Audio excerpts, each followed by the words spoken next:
공식적으로 올해 지방선거가 있는 날이었습니다. 다들 사전 투표하신 분들도 계시고 또 이른 아침부터 투표에 참여해 주신 분들이 계십니다. 뿐만 아니라 이번 주부터 저희가 예배가 이제 주일 예배부터 공식적으로 모든 예배의 정상화를 위해서 준비하고 있는데, 오늘 여전도회하고 권사회에서 많은 분들이 나오셔서 김치도 담그시고 또 음식 준비도 여러모로 함께 해 주셔서 감사를 드립니다. 피곤하실 텐데 또 우리 수요일 밤 예배까지 참여해 주셔서 감사드리고, 우리 함께한 여러분에게 귀한 하나님의 은혜가 함께 하시길 기원드립니다. 오늘 시편 63편 부제에 유다 광야에 있을 때라고 기록되어 있는데요, 이는 압살롬의 반역으로 인해서 다윗이 마하나임으로 피난 갈 때 중간에 유다 광야에 머물 때의 일임을 우리가 알 수가 있습니다. 다윗이 유다 광야에서 압살롬의 추격대가 그들을 쫓아온다고 생각을 했을 거예요. 물론 그 후세를 통해서 아히도벨의 그 계략이 무산되기는 합니다. 그런데 이 사실을 잘 모르고 그가 쫓겨다니는 그 신세에서 목숨을 보장받지 못하는 그런 상황에서 하나님 앞에 지어 부른 노래입니다. 본문 1절에 이렇게 기록되어 있습니다. 하나님이여 주는 나의 하나님이시라. 내가 간절히 주를 찾되 물이 없어 마르고 황폐한 땅에서 내 영혼이 주를 갈망하며 내 육체가 주를 앙모하나이다. 이렇게 고백하고 있죠. 다윗이 현재 있는 상황에 대해서 그 곳에 대한 설명이기도 하고요, 물과 먹을 것을 구하기가 어려운 광야에서 그가 있었다라고 하는 것을 이야기합니다. 물과 먹을 것은 고사하고 당장에 추격대가 그들을 따라오면 생명도 보장할 수 있는 상황이 아니었다라고 하는 것이죠. 그런데 이 급박한 상황인데도 불구하고 우리가 시편 63편을 묵상할 때 별로 그렇게 급박하거나 어려운 상황으로 여겨지지 않고 있다는 것이죠. 그리고 우리는 이 시편의 가사를 딴 찬양을 과거에 자주 부르곤 했었죠. 그러다 보니까 이 시편이 그렇게 급박한 상황에서 쓰여진 시편이라고 우리가 생각을 못할 수도 있다는 거예요. 그런데 오늘 1절에 보니까 그 유다 광야에 있었다라고 하는 것이죠. 유다 광야도 그 광야에 있는 것만으로도 사실은 힘든 거예요. 당장에 물을 구하기 어렵고 먹을 것을 구하기 어렵기 때문에도 힘들지만, 거기에 덧붙여서 다윗이 쫓기는 신세에 있었기 때문에 굉장히 어려운 상황이었다라고 하는 겁니다. 그런데 오늘 이런 광야에서 그가 제일 먼저 할 수 있는 일이 뭐예요? 어디선가 물을 구할 데가 없을까? 그리고 어디선가 먹을 것을 구할 수가 없을까? 당장에 이것부터 신경 쓸만한데 다윗은 이런 것들보다 먼저 내 영혼이 주를 갈망하고 있고 또 내 육체가 주를 앙모하고 있다, 이렇게 고백하고 있어요. 얼마나 대단한 고백이에요. 사실 우리가 삶에 쫓겨 살다 보면 그 쫓기는 문제부터 빨리 해결하고 어떻든 간에 신앙생활을 하면 좋겠다, 이런 생각을 많이 하잖아요. 다윗도 사실은 그런 쫓겨다니는 신세였고 그곳에서 마실 물과 먹을 것을 구하는 게 최우선이라고 생각할 법도 한데, 그것을 구하지 않고 다윗이 자신의 영혼과 자신의 육체가 하나님을 바라본다고, 하나님을 앙망한다고, 우러러 본다고 고백하고 있다는 사실입니다. 여러분, 이런 신앙 고백은 아무나 할 수 있는 게 아니에요. 그의 삶이 깨어나서부터 잠드는 데까지 날마다 하나님을 생각하고 하나님의 말씀을 읊조리고 묵상하지 않으면 사실 이렇게 그 신앙의 표현, 믿음의 표현들을 드리는 것이 어디 쉽겠습니까? 당장에 내가 먼저 배고픈데 내가 목마른데 그거부터 해결해 놓고 뭐 주를 찾든지 말든지 할 것 아니겠어요? 그런데 다윗은 이 어려운 상황에 하나님을 바라보는 거예요. 영혼, 육신이 온전히 하나님을 바라보고 있다라고 하는 것이에요. 이런 걸 보면 정신이 육신을 지배한다고 할 수 있겠죠. 그래서 그의 믿음이, 그 영혼이 하나님을 바라보니까 그의 육신도 목마른 것을 잊게 되고 배고픈 것을 잊게 되고 온전히 그가 하나님을 바라볼 수 있었다라고 하는 것입니다. 여러분, 하루의 시작을 말씀을 읊조리면서 기도하는 일에 우리가 과연 드리고 있는지도 한번 점검해 보자는 거예요. 어느 교회도 마찬가지긴 한데요, 새벽 기도회가 교회의 11조라는 이야기를 하잖아요. 교회 예배 참석 인원의 10%가 새벽 기도에 참석한다는 통계가 있어요. 대부분 맞아요. 제가 다녀본 교회들, 목회해본 교회들은 대부분 10%, 조금 많이 나온다 싶으면 한 15%까지 올라가더라고요. 이제 그 이야기는 반대로 설명하면 그만큼 하루의 시작을 말씀과 기도로 시작하는 성도가 많지 않다는 이야기예요. 우리 교회도 그 형편이 다르지 않습니다. 과연 우리는 하루의 시작을 이 새벽 기도회처럼 말씀을 묵상하고 또 하나님께 조용히 묵상하며 기도하고 시작하고 있는지를 되물어 볼 필요가 있다는 거예요. 이게 목회자로서 제가 바라보는 최고의 경지의 성도의 모습이라고 제가 말씀드리는 겁니다. 적어도 여러분이 다윗과 같더라면 저희 교회는 문제 없어요. 걱정할 필요가 없어요. 하나님께서 그분들을 통해서, 그 일하시는 일꾼들을 통해서 역사하시거든요. 요즘은 좀 편리해져서 제가 보니까 새벽 기도의 시간에 우리가 유튜브로 실황을 계속 중계를 해드리잖아요. 한 9명, 10명이 이렇게 들어오셔요. 그래서 그 답글을 아주 동일하게 이렇게 남겨주시는데 유튜브에 아멘, 아멘, 아멘. 아주 고정적으로 세 분이 아멘, 아멘, 아멘 이렇게 글을 남겨주시더라고요. 뭐 현장에 나와서 드리는 것보다 더 좋은 건 없지만 그래도 그렇게 새벽에 일어나서 말씀을 묵상하고 함께 기도한다는 것, 다윗의 신앙에서 볼 때 매우 바람직한 부분이다 할 수 있겠지요. 다윗은 육의 양식보다 영의 양식을 구하기를 힘썼어요. 그리고 다윗의 이런 삶이 자신이 그 급박한 상황에 처해져서 또 급조해서 만든 삶이 아니라는 것을 오늘 본문 2절에 나타내 보여주고 있습니다. 내가 주의 권능과 영광을 보기 위하여 이와 같이 성소에서 주를 바라보았나이다. 그러니까 그 유대 광야에서 자기가 좀 아쉬워서 자신의 상황이 어려워서 하나님을 찾은 것이 아니고 그 찾은 삶은 과거 그가 왕궁에 있을 때 하나님의 성소에서 아름답게 주의 임재의 장소에서 날마다 주를 찾고 하나님의 얼굴을 바라고 그랬다는 거예요. 그래서 그는 그때의 삶도 그랬고 지금 이 급박한 상황에서도 동일하게 하나님을 바라보고 있다고 고백하고 있어요. 여러분 얼마나 대단한 상황입니까? 지금 쫓기는 상태이지만 이전에도 하나님의 능력과 영광을 보기 위해서 그가 하나님을 바라보고 기도했던 것처럼 지금도 상황은 급박하게 변해 있지만 평안한 때나 급박할 때나 그 상황이 다르기는 한데 그가 평안할 때나 급박할 때나 변하지 않는 것은 하나님을 바라보는 행위였다는 거예요. 여러분 우리는 어떠합니까? 환경에 지배당하면 환경에 따라서 하나님을 섬기게 돼 있어요. 내가 좀 아쉽고 내가 힘들면 하나님을 부지런히 찾고 열심히 기도하고 내가 몸이 육체가 좀 편안하고 안전하면 하나님을 덜 찾고. 그런데 다윗은 그렇지 않았어요.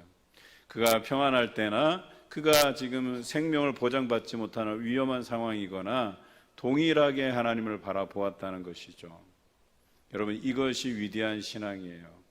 흔들리지 않는 신앙이에요. 내가 하나님께서 내게 평안한 삶을 주실 때에는 하나님께서 나를 평안하게 이끄시는가 보다 그런데 조금 급박한 상황으로 가면 갑자기 삶이 분주해져 버려요. 과거에 그렇게 하나님을 믿었던 믿음조차도 막 흔들려 버리고, 오히려 그 이유로서 하나님을 찾으면 괜찮은데 먼저 하나님을 찾기보다는 다른 데서 급박하게 이 불난 것부터 꺼보자 하는 심정으로 다른 데서 우리가 도움을 청할 때가 많다는 거죠. 그런데 다윗은 그렇지 않았어요. 평안할 때나 어려울 때나 동일하게 하나님을 바라보고 있다라고 하는 것이죠. 이게 흔들림 없는, 변함없는 믿음이라고 이야기하는 것입니다. 오늘 우리의 고백이 그러해야 된다라고 하는 것입니다. 좋은 시절 아니면 어려운 상황, 우리는 변함없이 하나님을 바라보아야 될 것입니다. 오늘 본문 3절과 4절 우리 한 목소리로 한번 같이 읽겠습니다. 3절과 4절입니다. 주의 인자하심이 생명보다 나음으로 내 입술이 주를 찬양할 것이라. 이러므로 나의 평생에 주를 송축하며 주의 이름으로 말미암아 나의 손을 들리이다 그랬어요.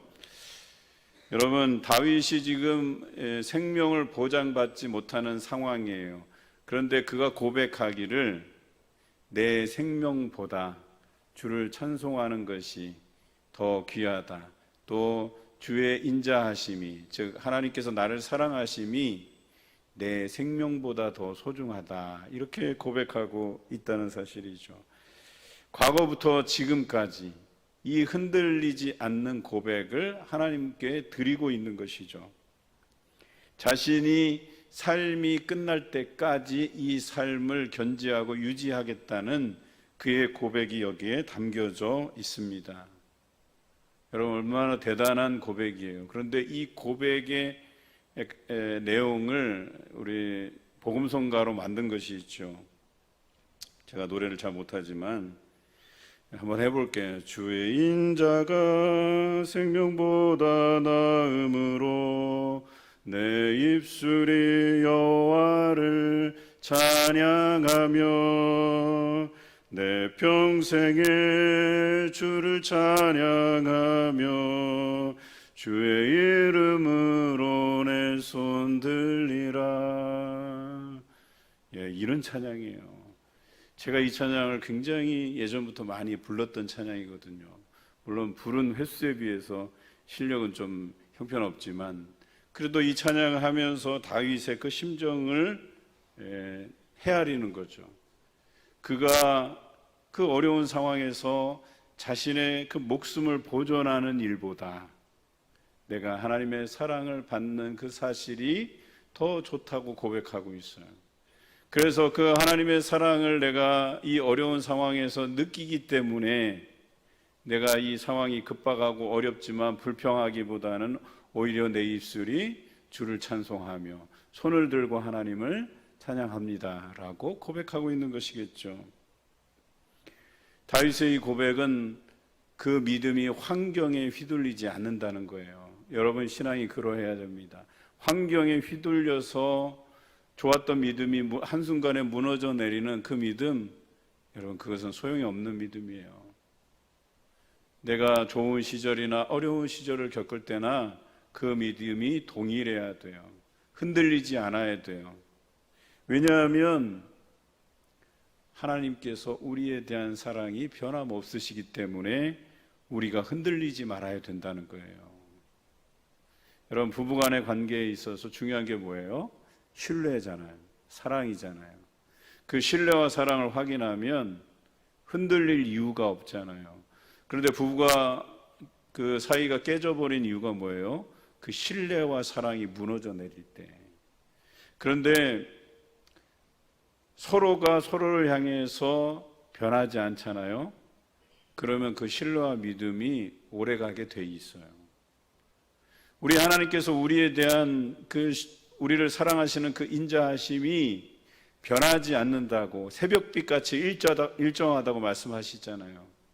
그러니까 우리가 걱정할 게 없다는 거예요. 하나님이 변하시지 않는데 우리가 변하지 않는 이상 우리의 삶의 터전, 그 믿음의 고백들이 무너져 내릴 이유가 없다는 거예요. 그런데 만약에 우리가 환경에 지배당하고 좋을 때는 하나님 잘 섬기고 어려울 때는 불평하고 원망하고 그러잖아요. 그러면 어김없이 어려운 문제가 일어날 때 우리의 믿음이라고 말했던 그것들이, 그 기반들이 다 무너져 내린다니까요. 그것은요, 참된 믿음이라고 할 수 없는 거예요. 그냥 환경이 좋기 때문에 믿는 척 하는 거예요, 그냥. 근데 여전히 그런 좋은 환경이 아닐 때는 여지없이 자기가 믿노라고 얘기했던 그 믿음이 무너져 내리는 거거든요. 그건 믿음이라 할 수 없고 그저 환경에 지배당하는 우리의 삶일 뿐이에요. 여러분 어려운 상황에서 어디까지 내어줄 수 있으세요? 사람들은 보통 어려운 상황이 닥치면 돈까지는 내어줄 수 있다고 얘기해요. 돈은 언제라도 벌면 되는 거니까. 그런데 목숨은 우리가 끝까지 지키려 하잖아요. 뭐 강도를 만났어요. 어려운 상황이 우리에게 찾아왔는데 강도가 내달라고 할 때 돈은 줄 수 있잖아요. 그렇죠? 다 줄 수 있어요. 근데 뭐만 줄 수 없어요? 우리가 끝까지 지키려고 하는 게 목숨이잖아요. 생명이잖아요. 생명을 거두려 할 때는 이판사판 할 수 없잖아요. 이렇게 주구나 저렇게 주구나 하여튼 강도를 만나서 어떻게든지 내가 살궁리를 하게 되잖아요. 그런데 다윗은요, 그 생명까지 내어줄 수 있다고 고백하는 거예요. 이 상황에서 내가 하나님을 신뢰하기 때문에 그 신뢰한다는 고백은 내가 혹 죽더라도 변하지 않겠다는 거예요. 하나님의 그 사랑이 내게 느껴지는 그 순간 그것이 나를 안전하게 지켜주시기는 하겠지만 설사 지켜주지 못한다 해서 내가 이 목숨이 달아나더라도, 목숨을 빼앗긴다 해도 내가 그 여호와의 사랑을 느꼈기 때문에 후회함이 없다고 고백하는 거예요. 다니엘서에 그와 같은 고백이 있죠. 다니엘의 세 친구가 풀무불에 들어가게 됐잖아요. 그래서 하나님을 부인하라고 하지만 하나님께서 우리를 구원해 주시겠지만 그렇게 하지 않는다 할지라도, 그리 아니하실지라도 자기는 그 믿음 변하지 않겠다는 고백을 하잖아요. 이것이 우리의 믿음의 고백이어야 된다는 거예요. 다윗이 자신의 목숨까지 내어 바칠 수 있다고 고백한 거예요. 우리의 신앙이 그러해야 된다라고 하는 것입니다. 여러분, 다윗은 하나님께 대해서 진심이었었어요. 그 진심 그대로를 하나님께 표현드린 것이죠. 본문 5절입니다. 골수와 기름진 것을 먹음과 같이 나의 영혼이 만족할 것이라. 나의 입이 기쁜 입술로 주를 찬송하되 라고 되어 있어요. 하나님과의 교제가, 즉 하나님께서 나를 사랑하고 계심을 내가 느꼈을 때에 거기에서 찾아오는 만족감이 이 광야에서 먹을 것 없는 이곳에서 내게 기름진 음식을 먹게 해 주심 같은 그런 기쁨이 우리 안에 충만하다라고 고백한 거예요. 그런데요, 한번 생각해 보세요. 기름진 음식에 비할 바가 아니죠. 그걸 노래한 거예요. 굳이 기름진 음식으로 표현했지만 하나님의 인자하심이, 그 사랑하심이 그보다 더 크다라고 하는 것을 다윗이 느끼고 있는 거죠. 그래서 그의 영혼이 만족함을 통해서 나의 입이 기쁜 입술로 주를 찬송한다, 이렇게 표현하고 있는 것이죠. 여러분, 생명까지 내어드릴 수 있다고 고백한 다윗에게 이 기름진 음식이 대수겠습니까? 그보다 더 큰 기쁨을 표현하고 있는 것이죠. 그래서 어떤 신학자는 이 시편 63편을 연애편지처럼 해석하는 분들이 계셔요. 저도 동의합니다. 마치 그 관계를 끊어놓을 수 없는, 그래서 너무 사랑하기 때문에 너무 그립고 보고 싶고, 그래서 그 사랑이 내게 느껴졌을 때에 그 사랑으로 인해서 이 어려운 상황을 충분히 극복하고도 남음이 있겠다라고 하는 그런 표현이죠. 다윗은 광야에서 그 무엇보다 사랑하는 그 하나님을 잃을까봐 자기 영혼이, 자신의 육체가 하나님을 날마다 갈망하고 바라보고 간절히 애원하고 있는 거예요. 그럴 때 하나님께서 그 사랑을 그에게 보여주신 거예요. 그가 온몸으로 느낀 거거든요. 여러분, 그 아내가 뭐 혹 다른 일로 인해서 어디 멀리 떠나는 이제 경우가 가끔씩 있잖아요. 제가 아는 어떤 권사님은 미국까지 가서 그 딸의 그 출산 이후에 그 도움을 주기 위해서 비행기 끊어서 미국까지 다녀오시는데, 그래서 그 남편인 장로님이 이제 한 몇 주간은 혼자 지낼 판이에요. 그러면 흔히 하는 게 뭐예요? 우리 한국 사람들은 사골국물 우려갖고 한솥 끓여놓고 가잖아요. 그러면 거기에다 말아갖고 뭐 김을 싸 먹든지 아니면 김치로 먹든지 뭐 그럴 거 아니에요. 그런데 물어보면 처음에는 그래요. 아이고 그냥 부인이 없으니까 얼마나 편한지 모르겠다고, 그냥 너무 자유스러운 거예요. 이제는 잔소리도 안 듣고. 그런데 딱 하루 이틀 지나잖아요. 그러면 벌써 얼굴색이 달라져요. 거의 흑빛이 흑빛. 죽겠다는 거예요. 이제는 그 뭐 사골에 뭐 밥 말아 먹고 뭐 거기에다 반찬 몇 가지 만들어 놓은 거 먹는데 그거 뭐 문제가 없는데, 먹는 게 문제가 아니에요. 그동안 같이 옆에서 있어주는 그 사랑하는 존재가 지금 내 곁에 없기 때문에 그것으로 인해서 오는 고통이 심하거든요.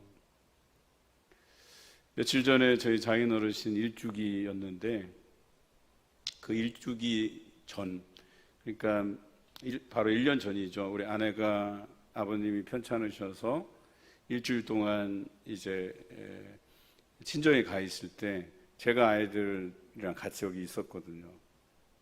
처음에는 좀 살만해요. 잔소리도 없고 내 마음대로 할 수 있어서 좋을 것 같은데, 딱 하루 지나니까 보고 싶고 그리워지고 빨리 왔으면 좋겠고 막 이런 생각이 들더라니까요. 그때부터는 먹는 거는 둘째예요. 그러니까 먹는 거는 안중에도 없어진다니까요. 그냥 빨리 아내가 얼굴이 보고 싶고.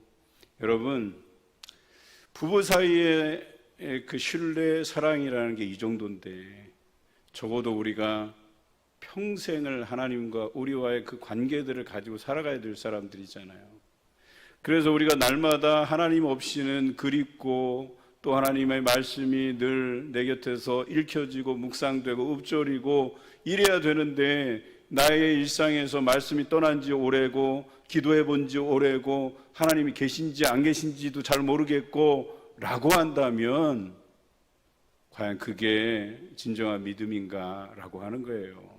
성경책은 어디 그냥 처박혀 갖고 먼지가 뽀얗게 쌓여 있고, 그렇다고 한다면 내가 정말 하나님 사랑하는 게 맞는가?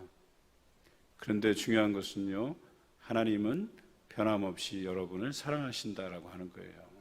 이 사실만큼은 변하지 않는다니까요. 그런데 과연 우리가 하나님께 대한 그 사랑을 어떻게 표현할까? 정말 하나님 없이는 외롭고 하나님 없이는 정말 내가 못 살 것 같다 하는 그런 믿음을 우리가 가지고 있는가라고 하는 거예요. 여러분, 그 하나님의 사랑을 짝사랑으로 만들지 마시기 바라요. 서로 교제하고 교통하고 하나님이 나를 사랑하시기에 내가 하나님을 사랑한다고, 생명보다 더 하나님을 사랑한다고 그렇게 고백드리는 여러분 되시길 주님의 이름으로 기원합니다. 오늘 본문 6절에 이렇게 기록되어 있습니다. 내가 나의 침상에서 주를 기억하며 새벽에 주의 말씀을 작은 소리로 읊조릴 때에 하오리니 라고 했어요. 여러분, 쫓기는 신세인데 오히려 이 말씀을 들어보면 편안한 상황에 있어요. 늦은 밤에 잠들기 전에 하나님께서 함께해 주심을 떠올려서 기억하고, 또 새벽에 깰 때의 작은 소리로 말씀을 읊조릴 수 있어서 감사하다는 고백을 드리고 있어요. 다윗은 새벽에 깰 때부터 밤에 잠들기까지 오직 하나님만 바라보고 있습니다. 그분의 말씀만 곁에 두고 읊조리고 있습니다. 말씀은 시간과 연관이 있어요. 많이 배우는 만큼, 또 많이 읽고 묵상하는 만큼 여러분, 그 말씀이 송이꿀보다 달달하는 성경의 말씀이 이해된다니까요. 그런데 제대로 읽지도 않고 읽는 시간도 별로 없고, 그런데 어찌 그 성경 말씀이 송이꿀보다 달다고 할 수 있겠어요? 그러니까 뭐예요? 자신이 노력해서 이 맛을 보지 못하니까 대체적으로 현대 하는 일들이 인스턴트 식품을 먹는 거예요. CBS, CTS, 유튜브 할 것 없이 유명한 설교가들이 칼럼식으로 즐비하게 컨텐츠를 만들어내고 있잖아요. 그것은 왜 좋으냐? 우리 기존의 예배를 통해서 설교를 들으면 25분, 30분이에요, 기본이 설교가. 그런데 이 칼럼식 설교는 기본이 5분에서 10분, 길어야 15분도 안 돼요. 그러니까 듣기도 얼마나 좋아. 빨리빨리 끝나고. 그리고 들을 때 뭔가 깨달음이 있는 것 같고, 근데 뒤돌아서면 얻는 게 별로 없어요. 내가 뭘 들었지? 그러니까 기분상 좋아요. 여러분, 우리가 주식이 뭐예요? 밥하고 김치 아니겠어요? 수십 년을 먹어도 질리지가 않아요. 늘 먹어요. 그래서 저도 밥하고 김치만 있어도 잘 먹어요. 오늘 주방에서 우리 여전도의 권사님들하고 같이 점심 식사를 같이 하는데 얼마나 맛있었는지 몰라요. 딱 고기 넣은 김치찌개, 그리고 그 겉절이 해놓은 김치, 그다음에 밥. 요거면 충분하다니까. 얼마나 맛있게 먹었는지 몰라요. 그런데 여러분, 라면도 맛있긴 하잖아요. 그런데 제가 라면을 정말 지겹도록 먹어봤어요.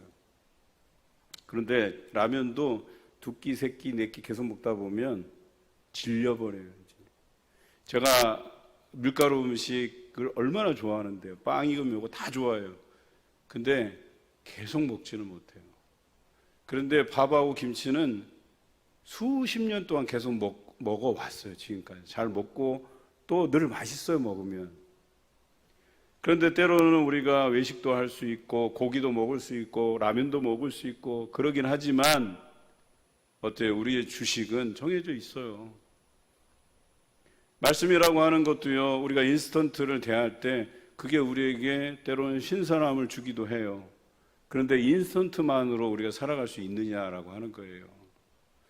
오늘 다윗은 말씀의 깊이, 말씀을 대하는 시간의 양, 또 날마다 그가 하나님을 바라보는 횟수, 또 그 시간의 양, 이 모든 것들을 하나님께 다 드렸다니까요. 잠깐 그냥 하루 시작할 때 말씀 잠깐 읽고, 그리고 자기 전에 잠깐 하나님 기억하고, 이게 아니에요. 깰 때부터 잠들 때까지 온전히 하나님만 바라보고 하나님에게 집중했던 삶을 그가 드렸다라고 하는 거예요. 우리도 그러한 삶을 살 수 있어요. 일하면서도 주님을 생각하고, 공부하면서도 주님 생각하고, 심지어는 잘 때도 좋은 꿈, 돼지꿈, 복권 당첨되는 꿈, 이게 아니라 꿈에서조차 하나님 만나달라고, 예수님 만나달라고, 성령님 임재해달라고, 그런 기도를 드릴 수 있는 삶이어야 된다라고 하는 것이죠.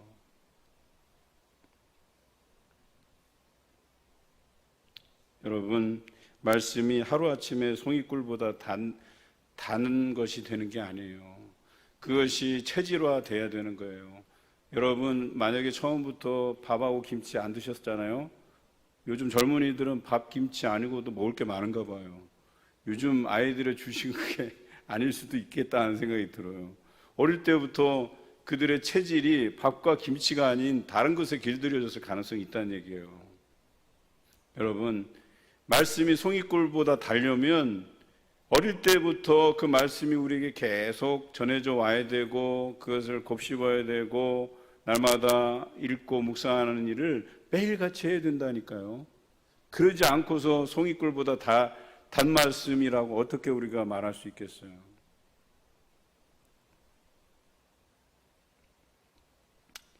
중요한 것은 현장에서 받는 감동만한 것이 없다. 결론적으로 이래요. 우리가 현장에서 말씀을 통해서 함께 나누고 묵상하고, 그것이 여러분의 삶의 도전이 되고 삶의 자리에 그 말씀이 옮겨와서 그 말씀이 내내 우리의 삶에서 기억되는 것이 우리의 삶을 변화시킬 수 있다는 거예요. 그리고 이 어려운 시절에 다윗과 같은 믿음의 고백이 있을 수 있다는 거예요.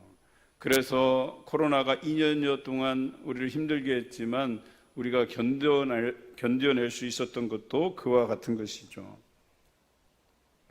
오늘 본문 7절에 이렇게 나와 있습니다. 주는 나의 도움이 되셨습니다.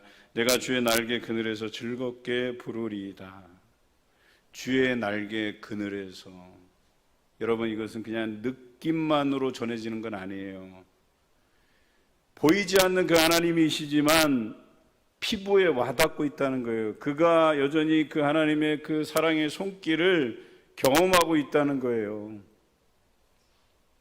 저는 이 말씀을 묵상하면서 우리 교회 스트리밍 서비스를 좀 줄여야 되겠다 하는 생각을 가지고 우리 당회원들께 앞으로 스트리밍 서비스를 줄이겠습니다. 당장 이번 주부터 일부 예배 스트리밍 서비스가 안 됩니다. 그러니까 동시 예배가 안 되게 돼 있어요. 2부 예배는 그래도 주일날 못 나오시는 분들을 위해서 2부 예배는 스트리밍 서비스가 되지만 1부는 아예 없을 겁니다. 이제 앞으로 계속 줄여갈 거예요.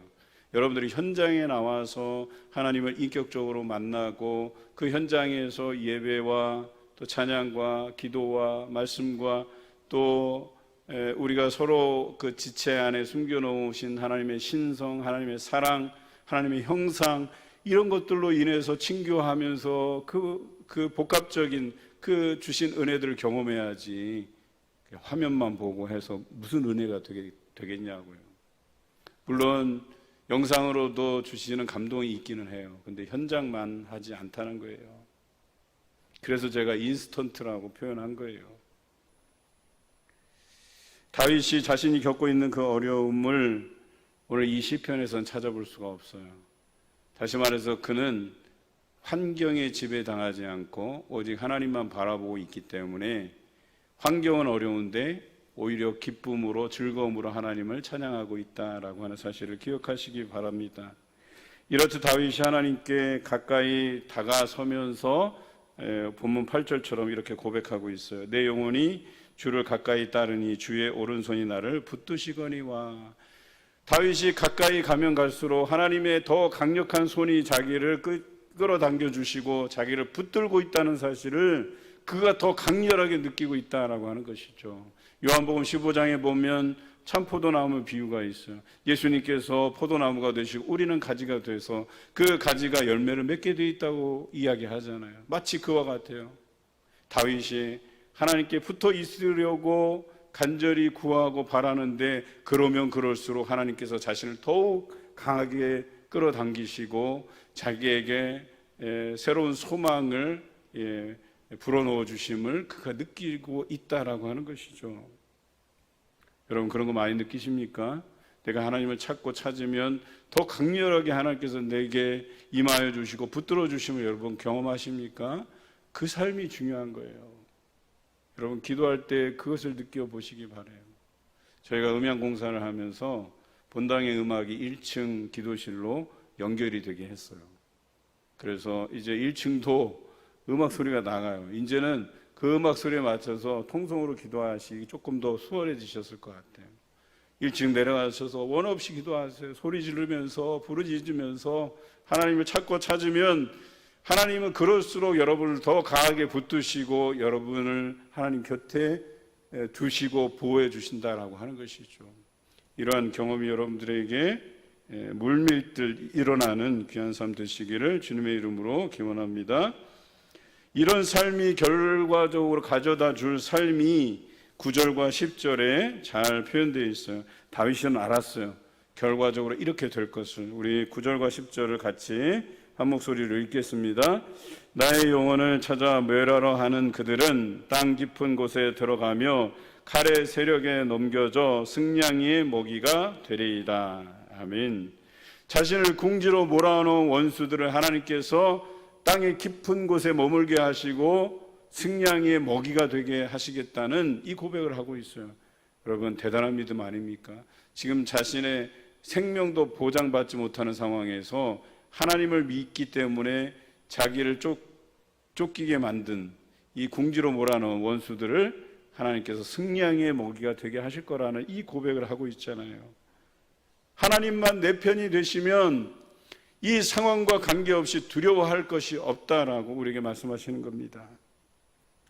그리고 마지막으로 다윗은 다음과 같이 고백합니다. 왕은 하나님을 즐거워하리니 주께 맹세한 자마다 자랑할 것이나 거짓말하는 자의 입은 막히리로다. 압살롬이 왕위를 찬탈하기 위해서 거짓말을 하죠. 왕에게 찾아가야 될 문제를 자기에게 오게 만들어요. 그래서 그 거짓말을 통해서 민심을 얻어요. 그 사람들의 민원을 해결해 줘요. 왕 대신에. 그리고 나서 자기가 왕의 자리에 오르게 되죠. 그러니까 이미 민심을 돌아서게 하고 거짓말로 돌아서게 하고 자기 편을 만들어 버리고 다윗을 궁지로 몰아넣은 거예요. 그런데 결과적으로 어때요?